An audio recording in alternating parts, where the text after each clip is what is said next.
I don't know about you, but I tend to overthink pretty much everything. And disability is no exception. One of the things that I have thought a lot about is why, the why. Like, why should this matter? Why should people be excited about the 30th anniversary of the ADA?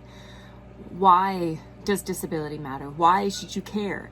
If you yourself do not realize that you have a disability or that you have an intersection or a connection with disability, why care? Why? And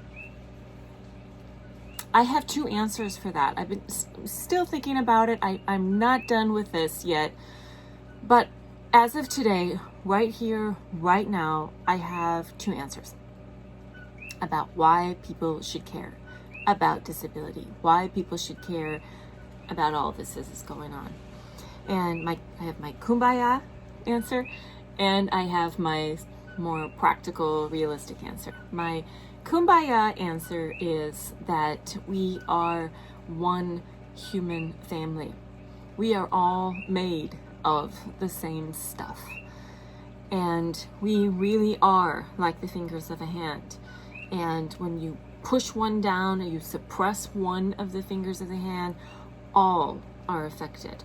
So you push down people with disabilities, you create laws that oppress.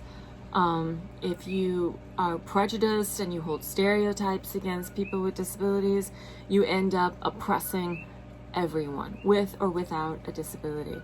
The same goes for race. The same goes for gender. Same goes for any other aspect of oppression. You press one, you end up oppressing all. And I think education is a great example of that. You know, you don't give equal opportunities, equal rights, equal privileges to everyone, and everyone ends up suffering. So that's my kumbaya answer. My more practical, realistic, I don't want to say practical, realistic answer, but my other answer is that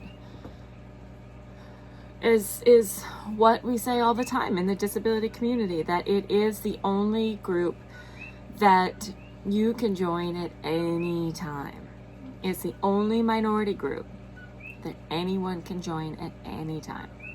So in the course of your life, you may acquire a disability.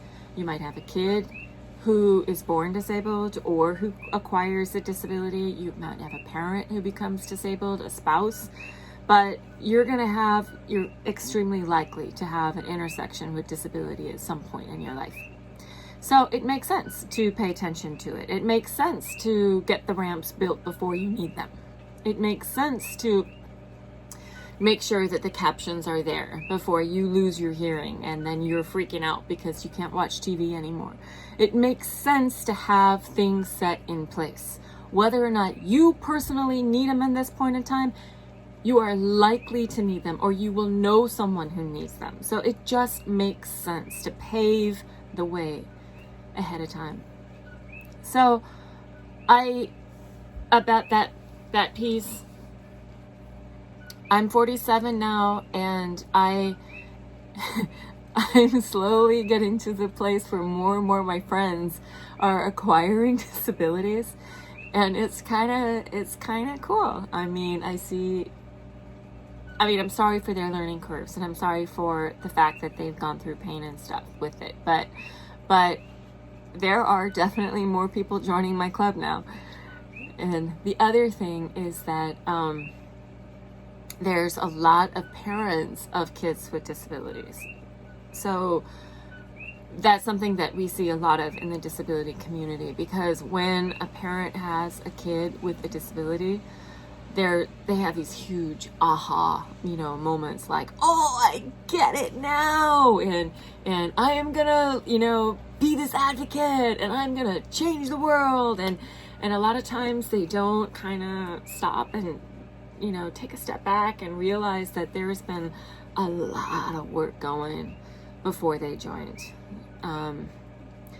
And I know that we need more mentoring, way more mentoring between parents of kids with disabilities and the disability community itself, because very often a parent of a kid with a disability will just, start advocating on their own. And while the advocacy is often really great and stellar, and they're helping to communicate these really great and very important aspects and pieces, and helping to really fundamentally change the way that we do things in the United States and maybe even the world, there is such a thing as disability culture, and there is such a thing as disability pride, and you want to make sure that your child with a disability is getting that. And you can't get that from someone like outside of the culture. So you can instill these things in your child, but you need to have that interdisability connection, that interdisability culture and support by people who have walked that walk and understand it thoroughly. So this is a subject that I really want to spend more time on, and I think that I've already spent over 15 years thinking about the why. Why should people care? Why does it make sense? And my two answers that I have right now are what I've told you. There's the one about we're all interconnected. It's gonna come back. You need to do it. The second is about the fact that you're very likely to be joining this. So you're really paving your own road by paying attention to it now. But I know that there's more answers to this, and I know that there's more ways of looking at it. And so I'm eager to hear what you think. And I'm also eager to, oh, this is great. My oldest child just came and gave me some Jell-O with Cool Whip. Micah, you want to come and say hi? Oh, thanks.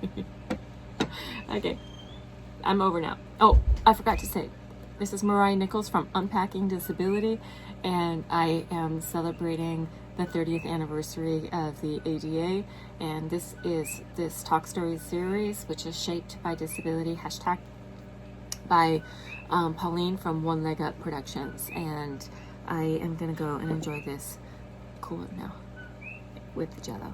Oh yeah.